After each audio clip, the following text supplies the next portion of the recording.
Ja, herzlichen Dank für die beeindruckende Hinführung mit eurer Liederauswahl. Drum happy fest a dir, das finde ich einen sehr proklamativen Satz. Finde ich ganz, ganz toll. Und irgendwie ist das auch wie so ein roter Faden jetzt heute Morgen für das, was wir Predigt nennen, also Gedankenanstöße aus der Heiligen Schrift. Für dich persönlich, für die vielen auch im Livestream. Auch herzlich willkommen.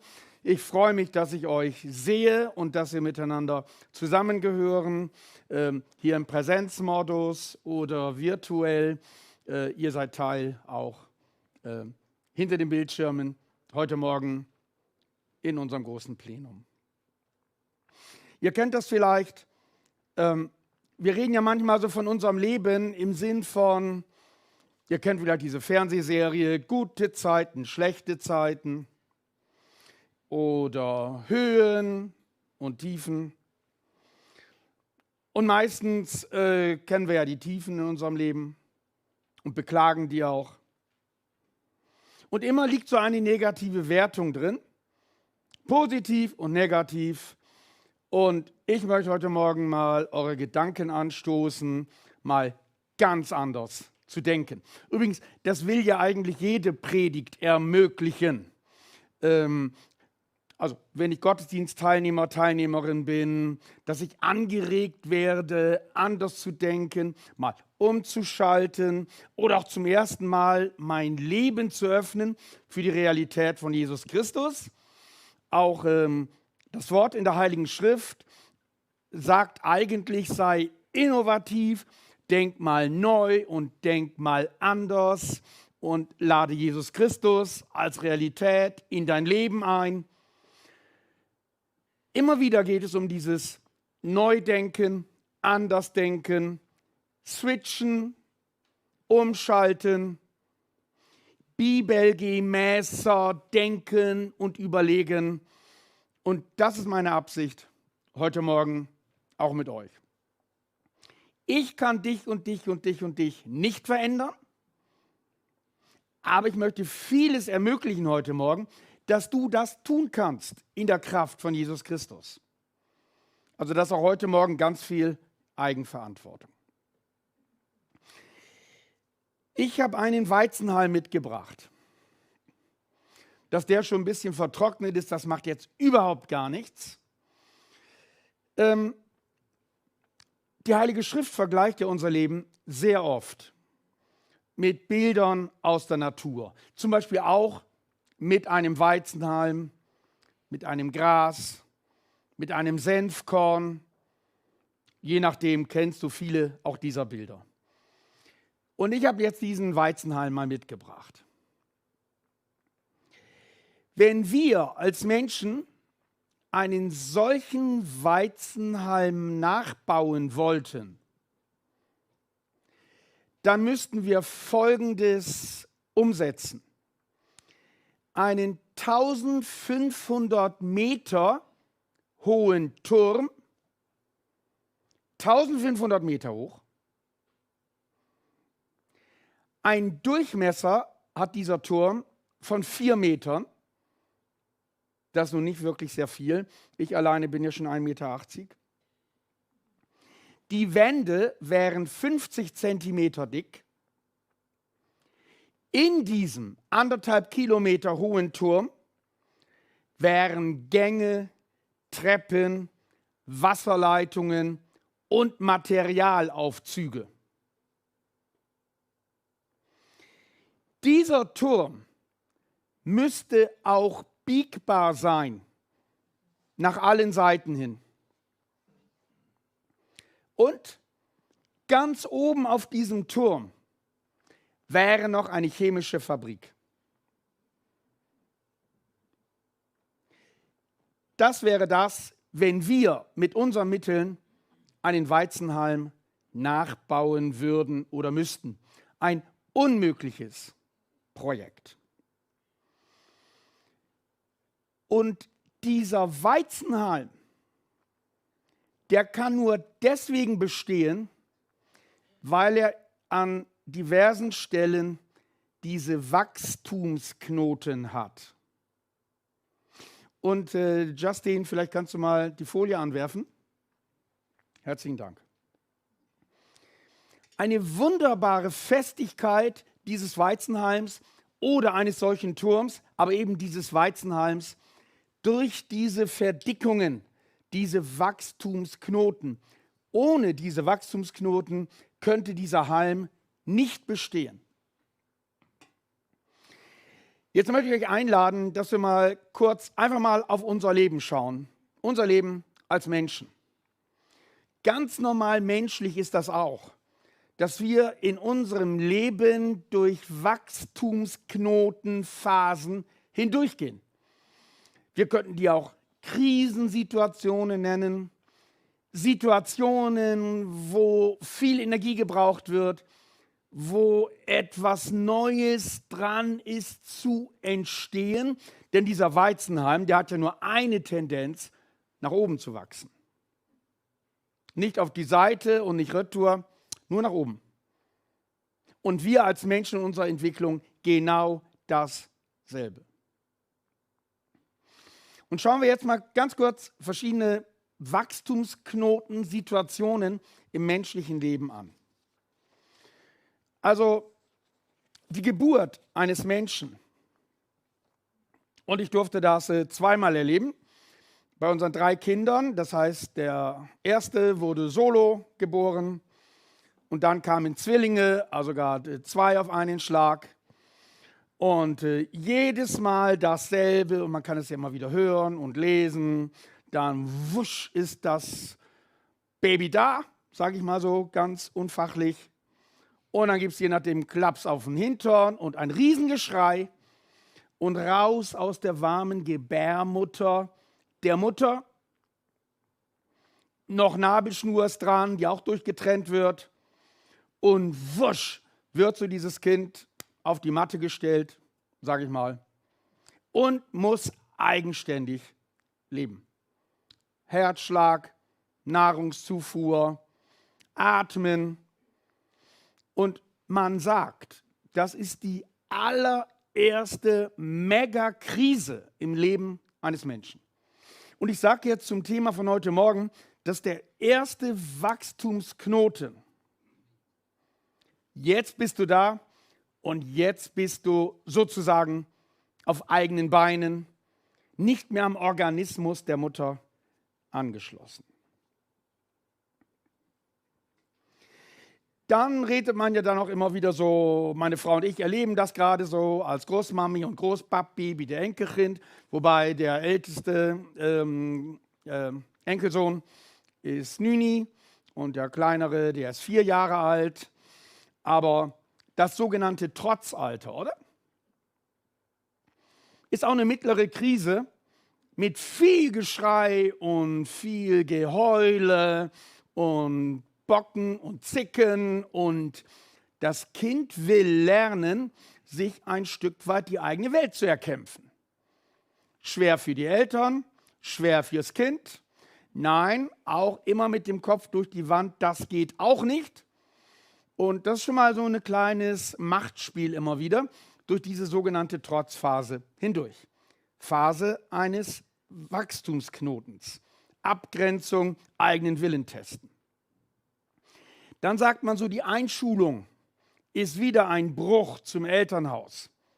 Das Kind im Kinski, in der Schule, plötzlich eine Hackordnung, den eigenen Platz in der Schule im Kinski erkämpfen, sich auseinandersetzen mit Gspänli, Grenzen testen, Grenzen erweitern, wer hat die Macht, wer ist der Platzhirsch, und diese ganzen Sachen auch schon im zarten Alter der Einschulung. Dann, und das ist uns allen wohl am meisten bekannt, auch die sogenannte Pubertät. Oder? Und das ist nun definitiv die Phase, wo Teenies, Teenagerinnen und Teenager sich jetzt wirklich ganz losmachen von den Eltern. Auch vom Glauben der Eltern, um einen eigenen Glauben an Jesus Christus zu entdecken. Eigene Grenzen zu spüren, eigene Talente. Dann kommen noch die ganzen hormonellen Stürme. Plötzlich erwacht das Interesse am anderen Geschlecht.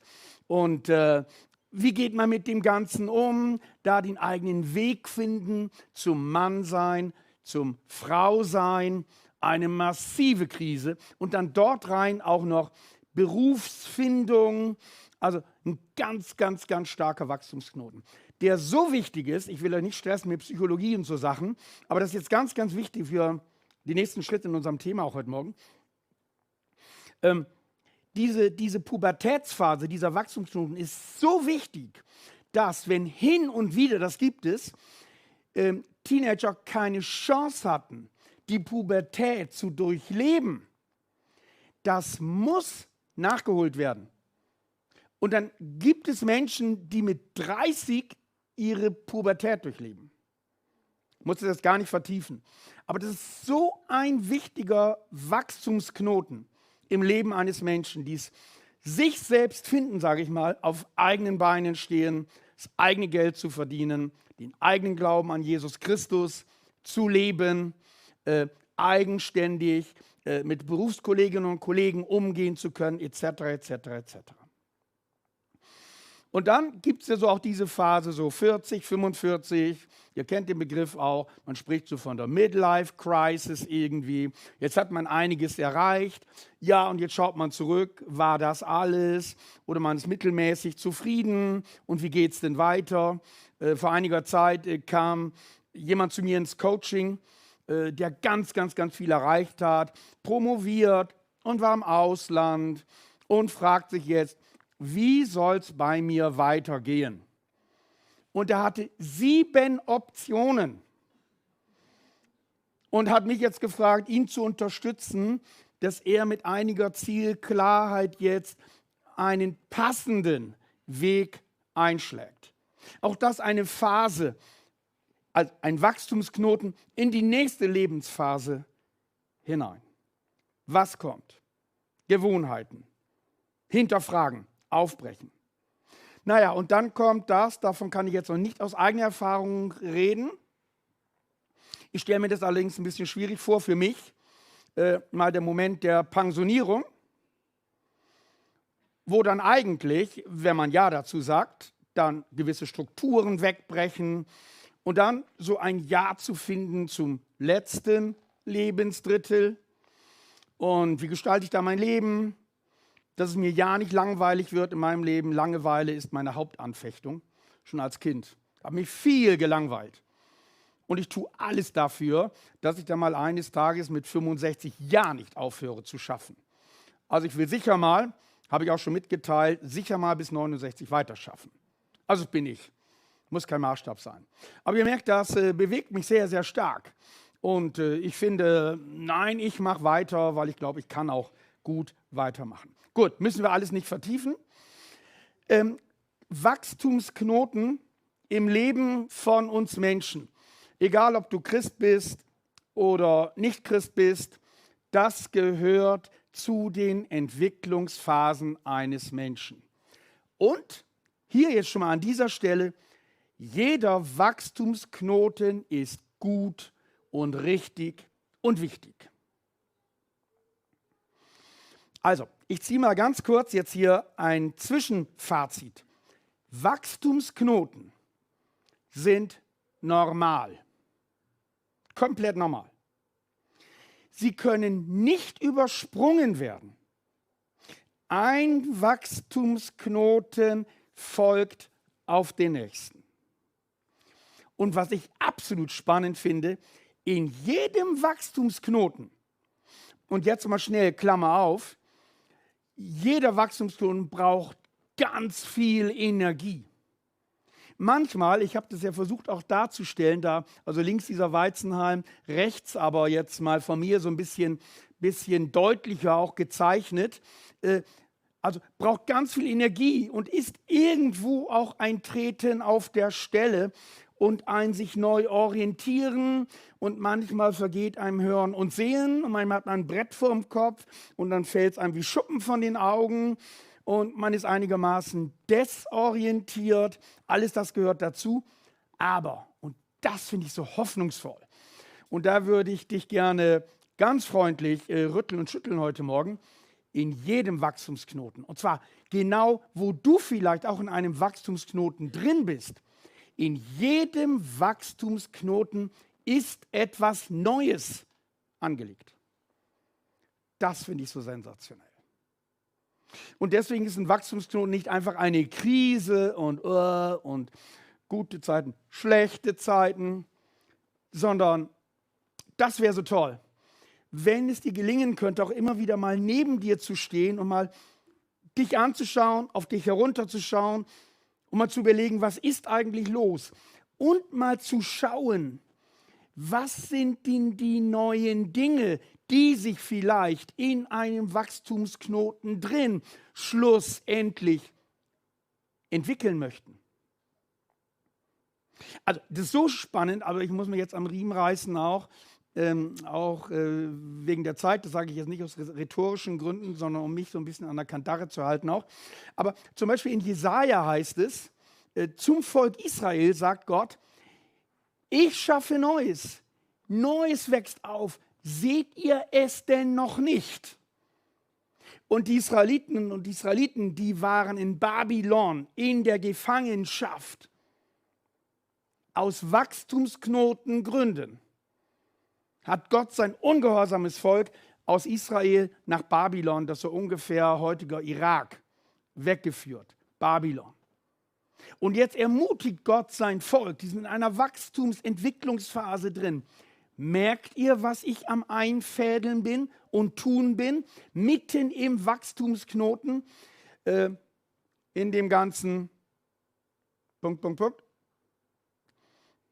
Übrigens, eine Perle wächst im Dreck. Das ist mega interessant. Durch eine Verunreinigung in einer Muschel, eine Verunreinigung durch Dreck, da entsteht im Laufe der Zeit eine Perle. Ganz faszinierend. Also schau mal, ich sage es mal ganz drastisch, übertreibe mal anschaulich. Ich lade dich ein, ich kenne dich ja nicht näher, aber du kennst ja dich. Schau mal in den Schlamassel rein, in dem du dich jetzt gerade bewegst und du eigentlich genervt bist. Und Schlamassel ist auf den ersten Blick. Auf den zweiten und dritten Blick möchte ich dich einladen, mal zu schauen, ob sich da etwas Neues entwickeln möchte in deinem Leben. Und zwar in deinem Leben als Mensch oder in deinem Leben als Christ, als Christin. Das ist so spannend. In Wachstumsknoten ist etwas Neues angelegt. Und wir sind ja beim Zwischenfazit. Wachstumsknoten entwickeln sich. Das ist nicht von 0 auf 100, plötzlich ist das Neue da, sondern ich mag diesen Begriff vom Entwickeln. Das ist so toll. Wie so bei einer Zwiebel, wenn man da so die einzelnen Schalen, oder ich muss sagen, also ich liebe ja Knoblauch über alles, also das ist ja genauso. Wenn man da die einzelnen Schalen abträgt, dann das Eigentliche, was dann so toll schmeckt und was man dann essen kann, das muss entwickelt, ausgewickelt werden. Und daraus heraus entsteht etwas Neues. Wachstumsknoten benötigen viel Energie und Zeit, das habe ich schon gesagt. Ich habe neulich mit einem Landwirt im Kanton Bern mich länger unterhalten über so einen Weizenhalm und was den eigentlich ausmacht und so. Und er hat mich noch darauf hingewiesen, ganz entscheidend ist bei einem Weizenhalm gutes Wurzelwerk. Gut, das kann man jetzt alles mal so weiterdenken. Also das ist auch noch ein ganz, ganz wichtiger Punkt. Und was ich noch spannend finde, also das hat auch mit dem zu tun, dass da Neues angelegt ist in jedem Wachstumsknoten. Bei Wachstumsknoten, also hier ist es jetzt noch dran, wächst ein neues Blatt heraus. Und Blätter haben ja zu tun mit Sonnenlicht aufnehmen und mit Versorgung dieses wunderbaren Weizenhalms. Also, Wachstumsknoten sind positiv. So, jetzt haben wir ja hier heute Morgen keinen Biologieunterricht und keinen Entwicklungspsychologieunterricht. Deswegen möchte ich jetzt hinleuchten zur Heiligen Schrift. Und die Heilige Schrift enthält ganz, ganz viele Episoden. Meistens, so auf den ersten Blick, es drunter und drüber geht. Herausforderungen, wo Israelitinnen und Israeliten oder Christen zur Zeit vom Neuen Testament Hören und Sehen vergangen ist. Und wo sie auch in dieser Situation geklagt haben und nicht weiter wussten. Übrigens, ganz kleiner Hinweis mal, also fürs Bibelstudium, die große Mehrzahl der Gebete in der Heiligen Schrift sind nicht Lobpreisgebete. Also trotzdem herzlichen Dank für eure Lobpreislieder, das ist alles super. Die Mehrzahl sind Klagegebete. Wegen der doofen Situation, in der Einzelne oder ein ganzes Volk drin gesteckt hat. Und wo man dann vor Gott den ganzen Jammer rauslässt. Ganz interessant. Also, ich möchte jetzt gern 3, vielleicht 4 Beispiele gerne zeigen aus der Heiligen Schrift, wo ich finde, hey, wow, das ist Situation von einem Wachstumsknoten und spannend, was dann daraus entstanden ist oder entstehen möchte. Zum Beispiel Johannes Evangelium, Kapitel 6. Johannes Evangelium, Kapitel 6. Ganz kleine Episode. Man muss sich einfach mal die Wachstumsknotenbrille aufsetzen. Dann entdeckt man solche Passagen in der Heiligen Schrift. Es geht hier um die Speisung der 5000 durch Jesus Christus. Und dann ist die Situation, Jesus blickte auf und sah die Menschenmenge 5000. In der Heiligen Schrift werden immer nur die Männer gezählt, also plus die Frauen, plus Kinder, also mindestens 10.000 Menschen. Jesus blickte auf und sah die Menschenmenge auf sich zukommen. Er wandte sich an Philippus, einer von seinen Jüngern, der arme Kerl, und fragt den armen Philippus, wo können wir Brot kaufen, damit all diese Leute zu essen bekommen? Tja, wie hättest du reagiert? Also der Philippus hat sprachlos reagiert. Ich wahrscheinlich auch. Zumal ich einer bin, vermutlich der Philippus auch. Ich möchte eigentlich immer gern Qualität zeigen. Ich möchte gern gut sein. Und dann der Philippus, sprachlos. Das ist also der Sohn Gottes, der verheißene Messias. Und auch Philippus, wie die anderen Mitarbeiter, sind schon länger mit Jesus unterwegs, haben schon x Sachen beobachtet und erlebt mit Jesus. Und der arme Philippus steht sprachlos da. Und dann heißt es hier, Kommentar von Johannes Evangelium, Kapitel 6, das sagte Jesus, um Philippus auf die Probe zu stellen. Denn er selbst wusste schon, was er tun würde. Also, aus meiner Sicht eine Phase vom Wachstumsknoten. Also Jesus stößt den Philippus in eine hilflose Situation hinein. Mach doch selber jetzt ganz kurz den Link zu deinem Leben, vielleicht aktuell, das kann ich ja nicht sagen.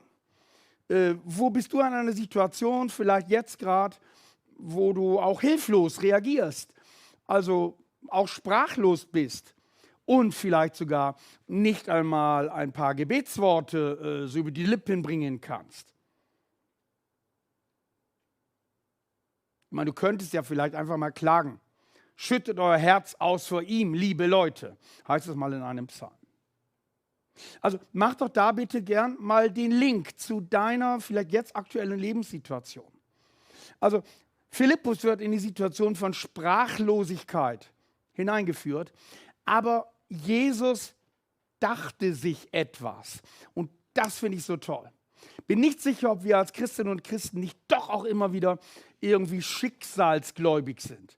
Aber unser Herr ist nicht ein blindes Schicksal, auch nicht einfach nur so menschliche Entwicklungskraft, sondern vor allem unser Herr, der uns gerettet hat, der uns angesprochen hat. Wir durften unser Leben für ihn aufmachen, der in unser Leben getreten ist, der unser Leben auch überblickt und der als wunderbarer Ratgeber, Jesaja 9, neben uns herläuft, uns vorausläuft.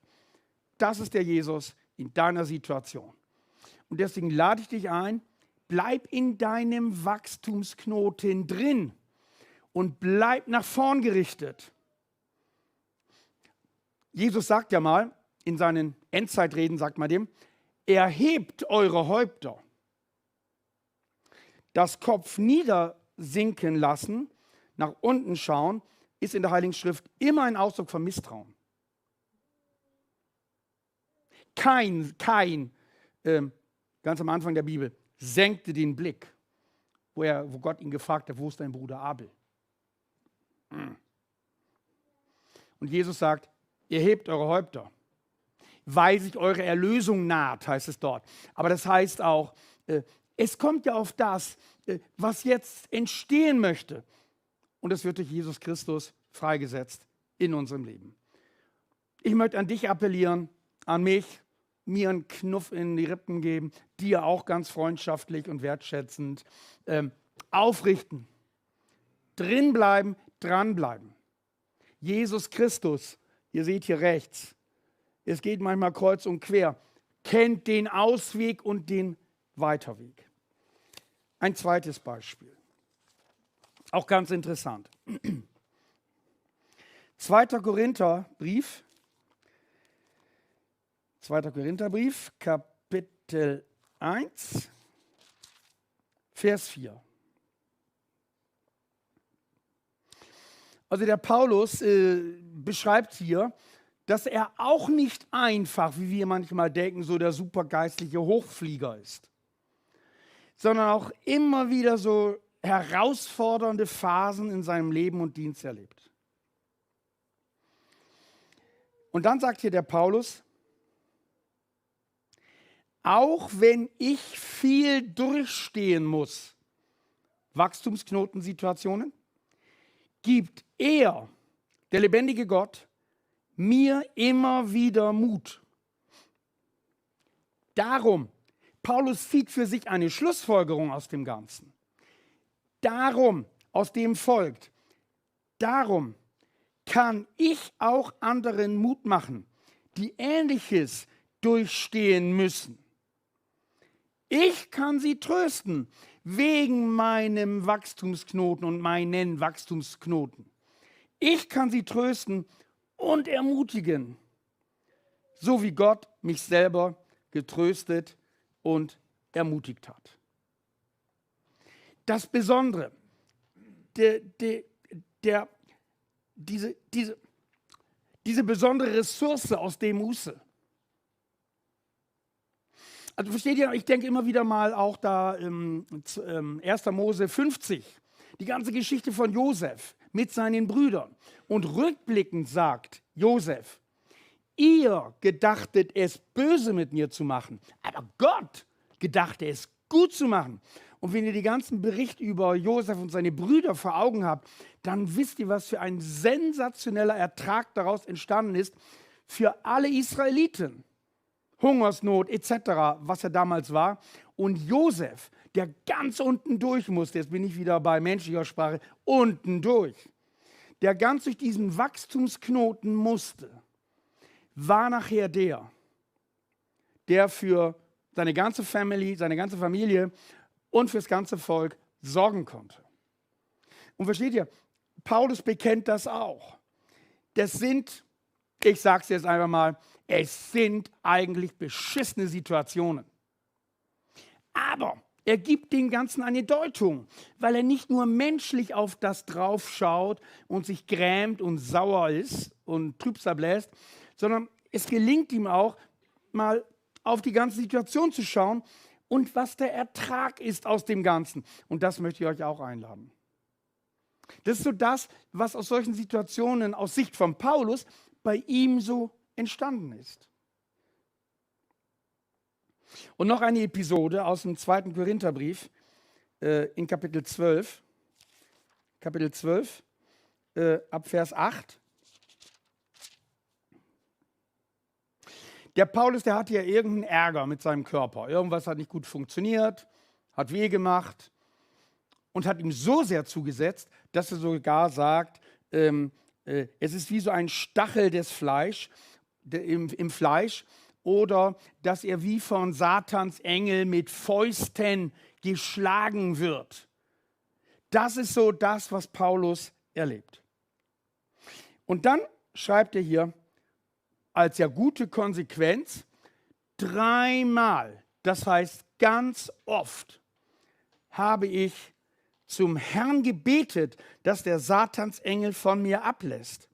Aber der Herr hat zu mir gesagt, und das ist meine Frage auch an dich, was sagt denn in deinem aktuellen Wachstumsknoten, was da, wo du drin steckst, was sagt dir der Herr? Ich lade dich ein, stell mal die Ohren deines Herzens auf. Was sagt dir möglicherweise der Herr? Paulus schreibt jetzt hier, der Herr hat zu mir gesagt, du brauchst nichts mehr als meine Gnade.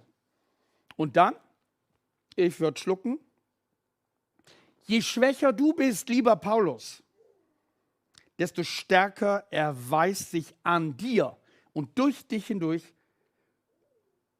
meine Kraft. Ja, phänomenal. Heißt ja irgendwie, also muss das schnell sagen, ich glaube auch an die Macht von Jesus Christus, Menschen auch von körperlichem Leid zu heilen. Und ich habe das auch schon erlebt oder beobachtet. Ja. Und es gibt genauso den anderen Gedankengang, nämlich wer die Kraft von Jesus Christus erleben möchte, muss auch in Situationen sein, wo er oder sie auch darauf angewiesen ist. Sonst, wozu denn sonst die Kraft von Jesus Christus? Und das ist jetzt der Track, diese Schiene, auf der sich jetzt der Paulus befindet. Und Jesus Christus hat ihm, ich sage das mal so ein bisschen, hat ihm die Deutung gegeben, wie er das Ganze verstehen soll. Und das finde ich toll. Es ist überhaupt ja gar nicht die Rede davon, dass dieser Wachstumsknoten, plötzlich löst er sich auf in Wohlgefallen, oder? Sondern es ist ein Wachstumsknoten, der genau das freisetzt. Also offensichtlich auch diesen Punkt der Schwäche und der Gebrochenheit. Aber dass Paulus in dieser weiteren Entwicklung die Kraft von Jesus Christus in ganz besonderem Maße erleben kann. So, genau. Gibt noch manche andere Stellen, ich nenne sie nur zum mal selber lesen. 2. Mose 13, ab Vers 17 zum Beispiel. Oder Römer 5, Verse 3 bis 5. Oder Jakobusbrief, Kapitel 1, die Verse 2 bis 4. Oder Hebräer 12, 5 bis 10. Oder 5. Mose 8, 2 bis 6. Ich sage das hier ganz schnell nicht, weil ich einen Vortrag halten will, sondern vielleicht könnt ihr das ein bisschen nachher nachschauen, merken und selbst nochmal dahinter gehen, euch solche Stellen auch anschauen. Ich möchte jetzt zu meiner Schlussrunde kommen, nämlich, ja, Wachstumsknoten. Ich habe das mehrfach betont, fordern Kraft. Das ist nicht einfach so ein Hopping, so durch ein kleines bisschen Rüttelstrecke und dann kommt wieder ein geteerter Weg und so, sondern Wachstumsknoten, da können im Hirn und Sehen vergehen, erfordern Kraft, erfordern Energie und brauchen auch eine gewisse Zeit. Und deswegen hier so meine Schlussfrage auch, auf die ich gerade ein paar Anregungen schnell aufzählen möchte. Wie kann ich denn leben und gut unterwegs sein, wenn ich im Wachstumsknoten drin bin, wo sich ja etwas Neues entwickeln möchte? Aber wie kann ich so einen Wachstumsknoten auch gut durchstehen? In welcher Haltung? Erster Punkt. Psalm 103, die Verse 10 bis 13. Immer genau wissen und sich das hinter die Ohren schreiben. Ihr Lieben, Mitverbündeten im Reich Gottes. Ich sage nicht Brüder und Schwestern, das wird ein bisschen sentimental, aber wir sind Mitverbündete im Reich Gottes. Möchte ich gerne deutlich sagen, es ist nicht eine Zeit, wo der Segen Gottes nicht fließen würde.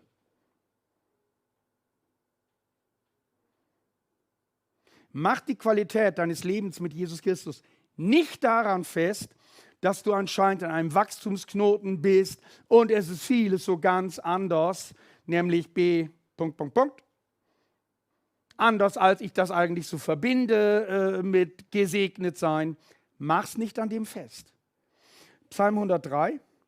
Er bestraft uns nicht, wie wir es verdienen, sagt hier der Psalmbeter. Unsere Sünden und Verfehlungen zahlt er uns nicht heim. Gerade auch nicht in der Phase eines Wachstumsknotens. Denn so hoch wie der Himmel über der Erde ist, so groß ist seine Liebe zu allen, die ihm mit Ehrfurcht begegnen. So fern wie der Osten vom Westen liegt, so weit wirft Gott unsere Schuld von uns fort. Und jetzt, wie ein Vater seine Kinder liebt, so liebt der Herr alle, die ihn ehren, auch in Wachstumsknotenzeiten. Zweiter Punkt. Gott ist auf jeden Fall da, auch wenn dir manchmal vielleicht oder mir Hören und Sehen vergeht. In Hebräer 13,5 ist eine ganz interessante Stelle, wo der Schreiber vom Hebräerbrief sagt, Gott hat gesagt, niemals werde ich dir meine Hilfe entziehen, nie dich im Stich lassen.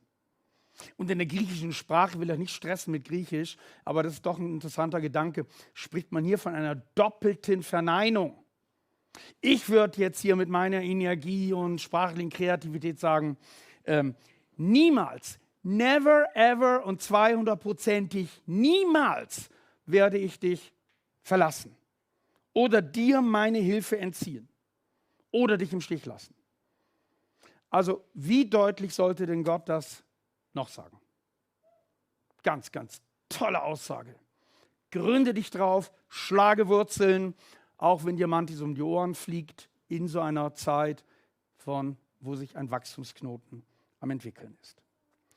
Dritter Aspekt, bleib besonders in so einer Wachstumsknotensituation nicht allein.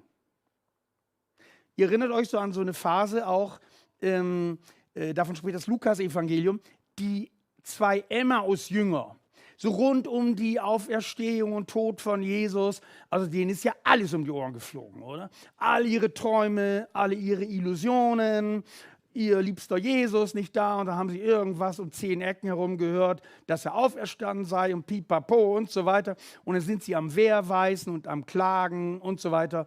Depressive Tiefphase, wird man menschlich sagen.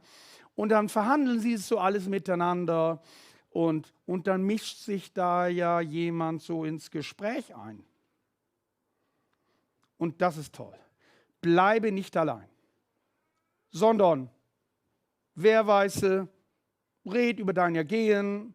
Hier gibt es sicher jemand, wo dir auch bereit ist zuzuhören, dich auch zu tragen, dich zu begleiten. Das ist alles überhaupt nicht pfui und zeugt auch nicht davon, dass du einfach ein Schlafmittel bist und nicht selber auf eigenen Beinen stehen kannst, sondern es ist toll, wenn du Personen auch um dich herum hast, die dich ermutigen, dich inspirieren und wer weiß, eines Tages kannst du dich auch sehr positiv revanchieren. Vierter Gedanke, verstehen braucht manchmal Zeit. Johannes 13, Vers 7, ihr kennt alle diesen Bericht von der Fußwaschung.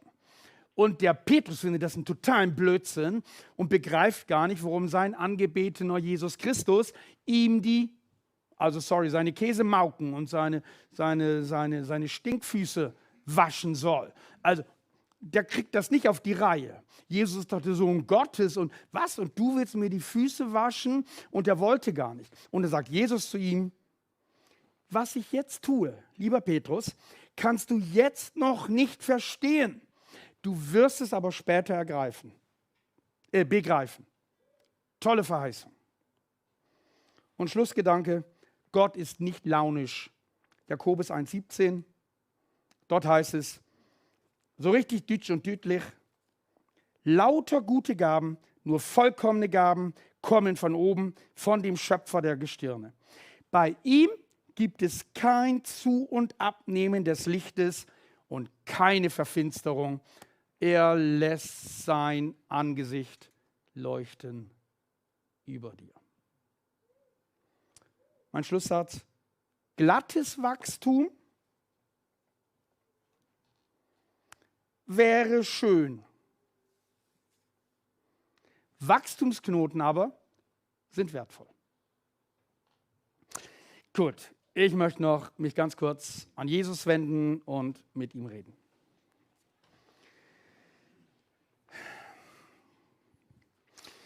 Herr Jesus Christus, ich danke dir, dass du der lebendige Gott bist, der auferstandene Sohn Gottes. Lebendige Dimension, lebendiger, auferstandener Jesus Christus, der zur Rechten Gottes sitzt, uns dort auch vertritt, auch wenn wir nicht weiter wissen, nicht genau durchblicken, auch mit unseren Wachstumsknoten. Danke, Herr, dass wir mit dir unterwegs sein dürfen, und ich bitte dich von Herzen, dass wir es auch bleiben, Jesus Christus, dass wir so richtig stur sind und an deiner Seite und auf deinem Weg bereit sind zu bleiben und von dir zu lernen, Jesus Christus.